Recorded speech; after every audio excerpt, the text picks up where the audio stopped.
Et bonjour à tous, on se retrouve aujourd'hui pour les résultats de NXT du 18 novembre 2020.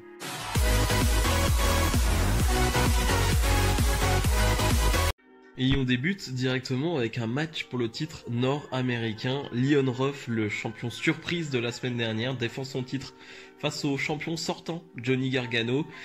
Et c'est un petit extrait, un petit teaser de ce qu'est capable de faire Leon Ruff. Alors, comme je l'ai dit, je ne connais pas de ouf. J'ai vu quelques extraits, on va dire, de ces matchs à 205 Live. Mais là, on voit quoi, 3-4 minutes de combat, 4-5 je dirais.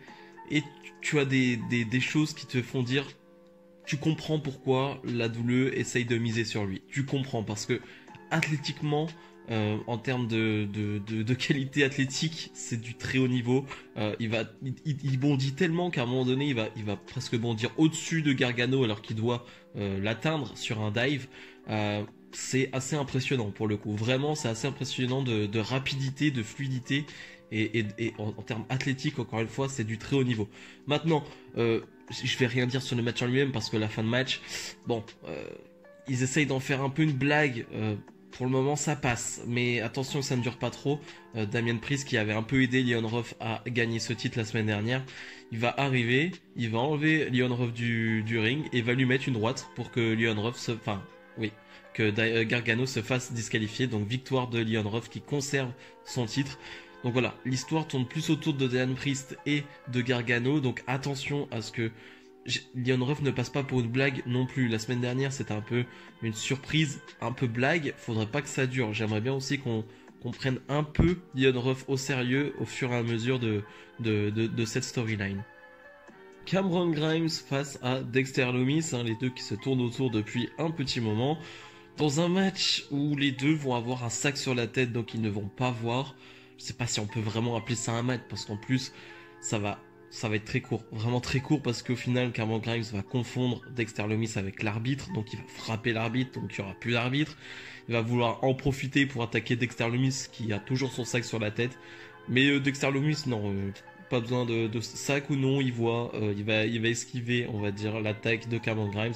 Il va s'en suivre une petite bagarre entre les deux, mais qui ne va pas vraiment compter, il n'y a pas d'arbitre. Et finalement, Cameron Grimes va finalement s'en aller. Donc voilà, la première minute était plutôt marrante. Après, bon, c'était pas incroyable, c'était pas le moment de l'année, mais c'était un moment plutôt amusant. Casey Catanzaro et Kayden Carter face à Candice LeRae et Indi Hartwell. Match de 4-5 minutes, on a l'habitude avec cette équipe Carter-Catanzaro, c'est toujours des matchs de 4-5 minutes, mais comme toujours, j'ai envie de dire, je prends du plaisir à voir leur match. Vraiment, je trouve qu'il y a une vraie alchimie entre les deux. Il y a un vrai travail d'équipe, tout simplement, et ça j'apprécie. Et les deux, vraiment, je le dis tout le temps, mais elles se sont améliorées au fur et à mesure. Et maintenant, je les trouve vraiment très décentes sur le ring, très intéressantes même. Pour une Casey Catanzaro, qui a des qualités athlétiques, elle, voilà, au-dessus de la moyenne, elle peut faire des choses incroyables. Et bah voilà, ça me plaît sur le ring. Alors, c'est très court, on n'en voit pas plus pour le moment, mais ça me plaît. Par exemple, je vais faire le comparatif avec Indi Hartwell, on en voit un peu de temps en temps aussi.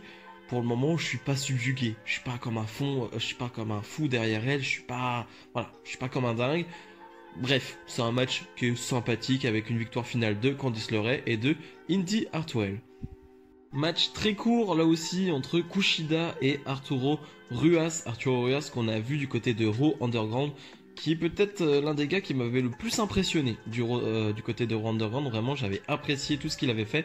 On l'a plus revu depuis un moment, donc le revoir à NXT, je suis plus que content. Là, franchement, il n'y a pas grand-chose à dire sur ce match parce que voilà, Ruas va plutôt dominer, mais ça dure 4-5 minutes et Kushida va l'emporter avec une sorte de roll-up. Donc vraiment, pour le moment, je vais pas juger Ruas. Voilà, ça donne juste une petite victoire à Kushida et je vais attendre de voir dans les prochaines semaines ce qu'ils vont faire d'Arturo Ruas parce que ça m'intéresse vraiment de voir ce que ce gabarit et avec la technique, la puissance qu'il peut dégager, je me demande voilà, ce qu'il peut faire vraiment sur un ring. Encore un match tag, Toni Storm et Ember Moon face à Raquel Gonzalez et Dakota Kai dans un match de plus de 10 minutes, vraiment on leur a laissé beaucoup de temps. C'était très bien, déjà c'était très bien, c'était vraiment un très bon match. Et encore une fois, je le dis, c'est pas triste, mais disons que je le dis tout le temps, mais Raquel Gonzalez, à chaque fois qu'elle est avec Dakota Kai, qu'il y a un truc avec Dakota Kai, que ce soit un match à par équipe ou des segments, c'est elle qui vole la vedette à Dakota Kai, alors que c'est censé être Dakota Kai, la meneuse du groupe, on va dire, celle qui gère, on va dire, le groupe. Et non, c'est pas le cas. Enfin, en tout cas, en termes de charisme, de présence, de prestance, Raquel Gonzalez est au-dessus. Vraiment, elle marque les esprits à chaque fois. En tout cas, elle marque mon esprit et à chaque fois, je me dis, ok, c'est très sérieux, Raquel Gonzalez. Sinon, on a une super performance aussi de Ember Moon.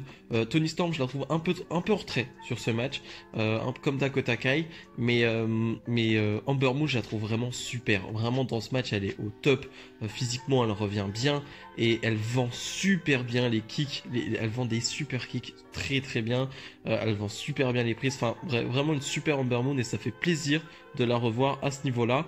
On a une fin de match où c'est un peu le bordel et Toni Storm va en profiter pour gagner avec un petit paquet, un petit roll-up, et donc elle donne la victoire à son équipe. Elles vont vouloir célébrer tranquillement, mais elles vont se faire attaquer par Candice LeRae et Indy Hartwell. Voilà, ça va former une team à 4, on va dire, Indy Hartwell, Candice LeRae, Raquel Gonzalez et Dakota Kai. Et on nous a annoncé plus tard dans la soirée que à Wargames, les Wargames, ce fameux match dans cette cage avec 2 rings, il y aura Team Candice LeRae et Team Shotzi Blackheart. Alors, on va deviner un peu qui sera dans la Team Shotzi Blackheart. Dans la Team Candice LeRae, bon, on a compris. Mais en tout cas, c'est génial. Ça va donner un match super. Un match féminin dans les Wargames. J'avais adoré quand ils avaient fait... Enfin, je me rappelle de la victoire de la Team Ripley sur Shayna Baszler. Enfin, c'était incroyable, vraiment. Et bref, j'ai vraiment hâte des Wargames, tout simplement.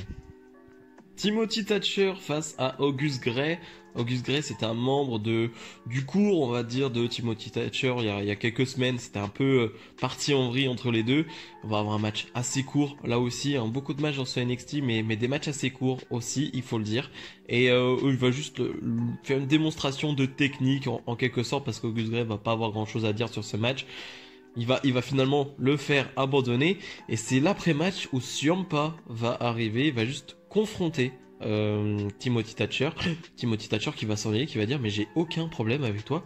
Ce qui est en soi est vrai, donc je sais pas trop ce qu'ils veulent faire. Je comprends pas trop pourquoi Ciampa est là. On sait que Ciampa est pas face, et pas heel, il est toujours entre les deux. Mais là je comprends pas le pourquoi du comment il vient voir Timothy Thatcher. On verra bien dans les prochaines semaines. Mais un Timothy Thatcher Ciampa quand même, ça peut être très très bien. Damien Priest est censé avoir un match, mais il va se faire attaquer par Johnny Gargano. Va s'en suivre une guerre, une petite baston en dehors du ring, avec le champion nord-américain Leon Ruff qui va arriver. Une petite guerre à 3 où Leon Ruff ne fait pas tâche du tout. Au contraire, il va même prendre le dessus à un moment donné et va finalement s'en aller. J'en ai pas parlé, mais il y a eu un segment backstage que j'ai trouvé très intéressant et qui était très cool, où Damien Priest était un peu en mode avec William Regal. Bon, c'est un peu une blague, on va dire, Leon Ruff, mais bon, j'essaye de l'aider. Et Leon Ruff va arriver, va dire, et va lui mettre une claque, tout simplement, et dire, je suis pas une blague. Et ça, j'ai bien aimé. Ça, c'est une introduction parfaite. Ça, c'est nickel. Je ne suis pas une blague avec une claque dans la tête de Damien Priest. Ça, c'est très bien. Sinon, le segment là en lui-même, voilà. Bon, c'était plutôt classique. Yoshirai défend son titre NXT face à Rhea Ripley. Que dire de ce match? Alors déjà, ils leur ont laissé plus de 20 minutes, ce qui est quand même extraordinaire pour un show hebdomadaire de 2 heures, de laisser 20 minutes à 2 femmes comme ça, c'est incroyable. Et quel match, vraiment quel match. Alors je vais pas dire cette phrase que je dis quasiment toutes les semaines, c'est le match féminin de l'année, bref, ça, je vais plus revenir dessus. Mais c'était incroyable, vraiment, c'était dingue. Ça a mis un peu de temps à partir, mais c'est logique, je pense, sur 20 minutes, que les 5-6 premières minutes mettent un peu de temps, je pense que c'est un peu logique, c'est de la construction, c'est un peu normal, j'ai envie de dire, ça peut pas être 20 minutes à fond, et ça ne m'a pas forcément dérangé, parce que le combat est tellement long que tu les oublies tellement, les 6-7 premières minutes un peu lentes. Mais quelle violence entre les deux, vraiment, vraiment, et c'est de la violence mais pure, parce que Rhea Ripley va vraiment prendre très cher, son oreille va être en sang, vraiment ça va être assez dégueulasse, il faut le dire, c'est assez dégueulasse son oreille ensanglantée, et une Yoshirai qui va vraiment y aller mais à fond, avec ses dropkicks dans la tête de Rhea Ripley qui va mettre des grosses clotheslines, des gros coups de la corde à linge. Elles vont se faire plaisir, vraiment les deux, on a vu, elles se sont dit vas-y, on se donne à 100%, tu peux taper fort, il n'y a aucun problème, je peux encaisser, et c'est ce qu'elles ont fait. Leur gabarit, leur style se marient parfaitement en plus, hein, le petit gabarit et la vitesse de Yoshirai avec la puissance, la grandeur de Rhea Ripley, ça fonctionne parfaitement, vraiment, c'est une alchimie parfaite entre les deux, c'était génial, vraiment c'est un match que je vous recommande, c'est le match de la semaine, hein, très clairement, il n'y a pas de, j'ai pas vu SmackDown encore, mais ça ne fera pas mieux, hein, parce que c'est un des matchs de l'année, je ne sais pas, mais en tout cas c'est un match extraordinaire avec une qualité de pay-per-view. Vraiment, c'est un match que je vous conseille, avec une fin où Rhea Ripley va être décomptée à l'extérieur, elle va revenir sur le compte de 9 et Yoshirai va en profiter pour porter son moonsault et remporter ce match. Elle conserve son titre, une Yoshirai plus forte que jamais, avec un câlin entre les deux pour la fin de match. Donc vraiment génial, vraiment, c'est juste super. Quand le catch est comme ça, c'est juste magnifique. Et le champion NXT arrive tout de suite sur le ring, hein, sans transition, on n'a pas le temps. Finn Balor qui fait son retour, lui qui était blessé, hein, qu'on n'a plus vu depuis qu'il s'est cassé la mâchoire tout simplement lors de son dernier match. Voilà, il va mieux et ça c'est bien, c'est très bien. Un Finn Balor qui va pas vraiment servir à grand chose, hein, parce que Pat McAfee et son clan vont arriver et vont dire que voilà, quand Finn Balor est parti, eux, ils ont marqué leur territoire, ils ont tué, entre guillemets, toutes les personnes qui sont mis en travers de leur chemin. Là, il va citer des noms, il va dire Dead à chaque fois, il va citer Undisputed Era, il va dire Dead, et Finn Balor qui va dire voilà, et j'ai une petite surprise pour vous, et c'est Undisputed Era au complet qui va arriver, et ça va se terminer en une grosse bagarre générale entre tout le monde. Donc un Finn Balor qui sert juste de prétexte, hein, là, qui n'est pas vraiment dans cette feud, hein, pour le coup. Là on a vraiment Undisputed Era contre le clan de Pat McAfee, et on nous a annoncé après le show que à War Games on aura Undisputed Era contre le clan de Pat McAfee. Voilà, voilà quoi, ça va être génial, ça va être super. Je parlais de ma hype tout à l'heure pour le match féminin. Bah là c'est la même chose, hein, Undisputed Era qui fait partie quasiment ou presque de tous les matchs Wargames, je sais plus exactement, mais ce sont de gros spécialistes, ils ont l'habitude. Et en face t'as des gars comme Pete Dunne, Pat McAfee. Je veux voir ce que peut faire Pat McAfee dans ce style de match. Enfin bref, ça va être génial, ça va être super. C'était une bonne fin de show, bien nerveuse, hein, comme on aime, avec une bagarre finale. Donc vraiment j'ai vraiment apprécié.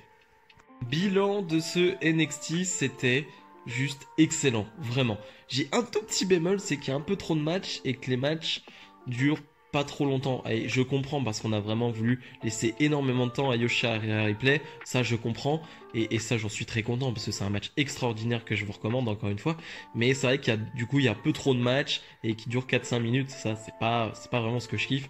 Avec un main event que vraiment j'ai adoré, le match main event, le segment de fin, enfin bref, c'était vraiment un excellent show, vraiment un très bon NXT.